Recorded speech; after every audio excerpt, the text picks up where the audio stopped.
Hi guys, in this video I'm going to share with you the 5 basic concepts of fractions. Okay, so let's start with the first one. What is a fraction? Okay, so basically a fraction is equal parts of a whole.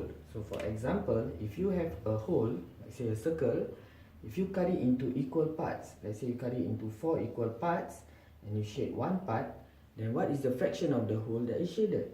Yes, 1/4. Okay, so if you shade 3 parts, then it will be 3/4. So that is equal parts of a whole. So the parts must be equal in size. Okay, then it becomes a fraction. How about fraction of a set? A set means a group of items. So let's say for example, I have 8 circles. Okay, what is half of the set? So that means what is half of 8? Okay, so what I need to do is to cut this set into 2 equal parts. How do I do that? Basically just divide by 2. So half of 8 will be how many circles? Yes, 4 circles. What if I want 1/4 of 8? So 1/4 of 8 means I have to cut the set into 4 equal parts. Okay, so what is 1/4 of 8? 1/4 of 8 is just 2 circles. Okay, so this is what it means by fraction of a set.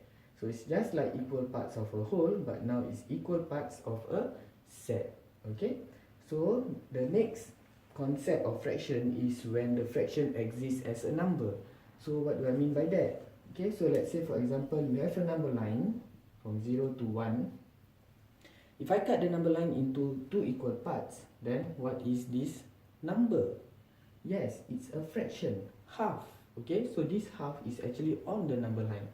If I cut it into 4 equal parts, then this will be 1/4 and this will be 3/4. So these fractions are existing as a number because they can be placed on a number line. Another concept of fraction as a number is when they have measurement units beside it. So for example, for length, what are the measurement units? Kilometer, meter, centimeter. For mass, it will be kilogram, gram. For volume, cm cube, meter cube, or liters, milliliters. And for what's the other one? Time will be hour, minute, seconds. And for money, dollars and cents. So all these are what we call measurement units.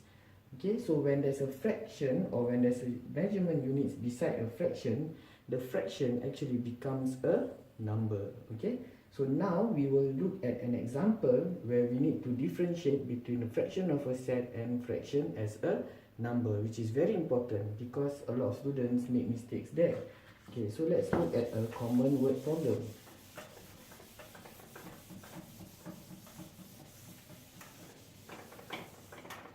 Okay, let's say Ain bought 2 kg of flour.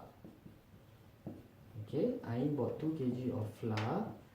So let's say the question asks you how much of flour is left.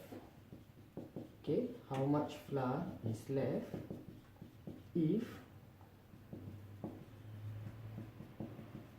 part A, she used half kg, let's say to bake a cake. Part B, she used half of it. Is there a difference?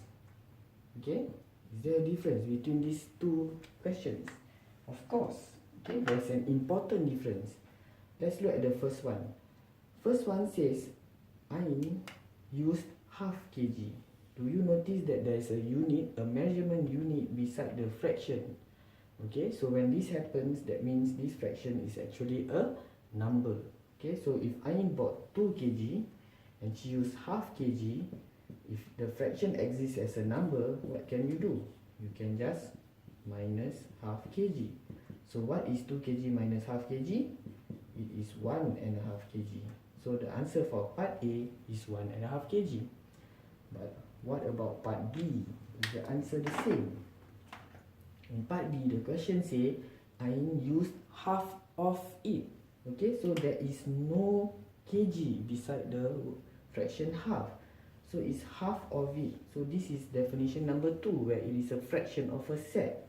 Okay, so for part B, Ain used half of it. What does it refers to? It refers to the 2 kg of flour that she bought. So what is half of 2 kg? Okay, so half of 2 kg is actually half times 2 kg. So half of 2 kg is 1 kg. Okay, so if she use 1 kg, then she will be left with 1 kg of flour, and that is the answer. So can you see the difference between fraction as a number and fraction of a set? Okay, so this is the important difference. Another simple example that I usually share with students is that, for example, if there are 10 boys in a class and half of them go for recess, so how many boys will be left in the classroom? So some students will say 10 students in the class, half go for recess, half of them go for recess, so 10 minus half, then there will be 9.5 students left in the classroom. I actually see this type of answers during exam. Is it possible to have 9.5 students in the classrooms left?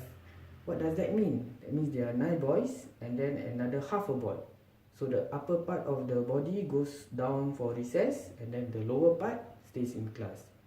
That is so scary. So don't make that mistake, okay? Half of them means half of 10. That means 5 boys go for recess, 5 boys remain in class. Okay, so that is the important difference between fraction of a set and fraction as a number. Okay, now we shall look at the fourth one, fraction as division. Okay, so what does fraction as division mean? Fraction as division means, okay, so for example, if you have 1 divided by 4, you can change the division symbol into a fraction. So it is just 1/4. So 2 divided by 5 will be 2 out of 5. And if you flip it around, 5 divided by 2, then it will be 5 out of 2 or 2.5. Okay, so this is what it means, fraction as division. Okay, now let's look at the last one, which is very important, fraction as ratio or units. How do you convert a fraction into a ratio or units? For example, the question says A is 2/3 of B. What does that mean? Okay, so usually I will tell students they can use the bicycle kick to help them convert the fraction into units. How to do the bicycle kick? Okay, the top numerator goes to the left, the bottom denominator goes to the right. So if you write the ratio out, it will be 2:3. Okay, if you draw the model, A is 2/3 of B. So that means B is the base and it has 3 units and A is 2/3 of it. Okay, so this is what it means. So just take note that the denominator is always matched to whatever that comes after the word of. Okay, so I hope you have enjoyed this video on the basic concepts of fractions. Do check out the other videos on fractions. Okay, see you in the next video. Bye.